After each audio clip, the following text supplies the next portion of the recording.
94 নং মামৰা বিধানসভা সমষ্টিৰ কংগ্ৰেছ মিত্ৰজোঁটৰ প্ৰাৰ্থী জ্ঞানদীপ মোহনৰ প্ৰতিদ্বন্দ্বিতা হ'ব বিজেপিৰ প্ৰাৰ্থী। বৰ সুন্দৰভাৱে গোটেইখিনি কাম আৰম্ভণিৰ পৰা এতিয়া শেষলৈকে এতিয়া আৰু এদিনহে আছেগে।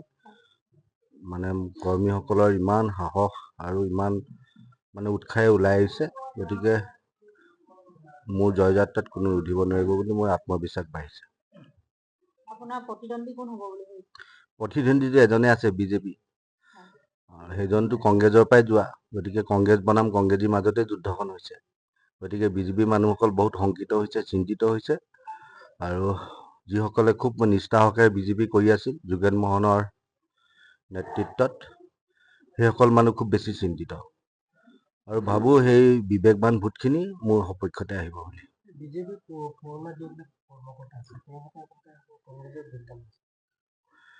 বিজেপিক পুৰণা কৰ্মকৰ্তা তেনেকে যোগদান কৰা নাই, তেওঁলোকেতো যোগেন মোহনৰ নেতৃত্বত আচলতে যোগেন মোহন ডাঙৰীয়াৰ ইয়াত যিটো ভেটি আছিল সেইটো বহুত ষ্ট্ৰং আছিলে। গোটেই বিজেপিটোৰ ভেটিটো গঢ় দিওঁতা মানুহজনেই সেইজনক চক্ৰান্ত কৰি আঁতৰোৱাৰ পিছত তেওঁলোক মানে অলপ মানসিকভাৱে ভাগি পৰিছে, আৰু মই ভাবোঁ তেওঁলোকে এক বিবেকবান ভোট দিব, কাৰণ যিহেতু আমাৰ এজন কংগ্ৰেছীৰ পৰাহে যোৱা, তেওঁ সুবিধাবাদী বুলি চৰিত্ৰটো অলৰেডি ওলাই পৰিছে। গতিকে মই ভাবোঁ সেইসকলৰ বিবেকবান ভোটটো মোৰ সপক্ষত আহিব, আৰু মোৰ জয়যাত্ৰাক কোনো ৰুধিব নোৱাৰে। জয়যুক্ত হ'লেতো কৰিবলগীয়া বহুতেই আছে।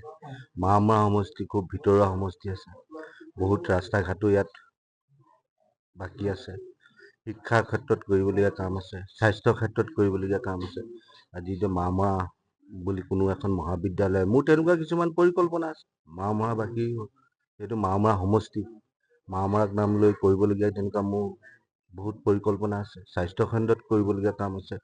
স্বাস্থ্য খণ্ডত আপোনাৰ আজি 1টা বজাৰ পিছত কোনো এখন এনেকুৱা এখন চিকিৎসালয় নাই তাতে 1টা বজাৰ পিছত ডক্তৰ পাওঁ। গতিকে মামৰাবাসীৰ কাৰণে আৰু নতুন প্ৰজন্মৰ কাৰণেও কৰিবলগীয়া বহুত। ৰাইজৰ সাহস উৎসাহৰ বাবে জয়যাত্ৰা কোনেও ৰুধিব নোৱাৰিব বুলি আত্মবিশ্বাস প্ৰাৰ্থীগৰাকী। বি দলৰ যিগৰাকী প্ৰাৰ্থী তেওঁ বৰ্তমান বহুত শংকিত হৈছে যে পৰাজয় যে তেওঁ হ'ব, তেওঁ 3 নম্বৰৰ পৰা পৰাজয় হেট্ৰিক কৰিবলৈ গৈছে। দুবাৰ তেওঁ যোগেন মোহনৰ হাতত পৰাজয় বৰণ কৰিলে, এইবাৰ তেওঁ জ্ঞান মোহনৰ হাতত পৰাজয় বৰণ কৰিবলগীয়া হৈছে। তেওঁ মানসিকভাৱে অলপ ভাগি পৰিছে, গতিকে তেওঁ আমাৰ কৰ্মীসকলক বিভিন্ন ভয় ভাবুকি দেখুৱাইছে, বিভিন্ন ফোন কল আহিছে, তেওঁৰ পৰাই ফোন কল আহিছে। গোটেইখিনি কথা মোৰ ওচৰত ৰেকৰ্ডিঙো আছে। আজি মই সেইখিনি কথা ইমান মানে বেয়া পৰ্যায়লৈ পলিটিক্সটো লৈ যাব বিচৰা নাই। গতিকে তেখেতক এই মঞ্চৰ পৰা এটা কথা ক'ব বিচাৰিছোঁ, মামৰা সমষ্টিৰ বাকীয়ে এনেকুৱা এটা বেয়া ৰাজনৈতিক মানে বিচৰা নাই। গতিকে তেওঁক গণতান্ত্ৰিকভাৱে যেনেদৰে প্ৰচাৰ কাৰ্য চলাব লাগে তেনেদৰে প্ৰচাৰ কাৰ্য চলাই যাওক। আমিও গণতান্ত্ৰিকভাৱে প্ৰচাৰ কাৰ্য চলাইছোঁ। আমি তেওঁলোকে কি কৰিছে কি নাই, বিজেপি দলৰ মানুহবিলাকে কি কৰিছে কি নাই, তেওঁলোকৰ প্ৰতিতো আমি কোনো গুৰুত্ব দিয়া নাই। আমাৰ মানুহবিলাকে কি কৰিছে কি নাই এইবিলাকৰ ওপৰত তেওঁ ইমান কিয় চকু দি আছে। গতিকে তেওঁক মই এটা আহ্বান কৰিব বিচাৰিছোঁ, গণতান্ত্ৰিক প্ৰক্ৰিয়াৰে নিৰ্বাচনটো খেলক। সোণাৰীৰ পৰা পৰিস্মিতা বৈশ্যৰ ৰিপৰ্ট, নিউজ নাও।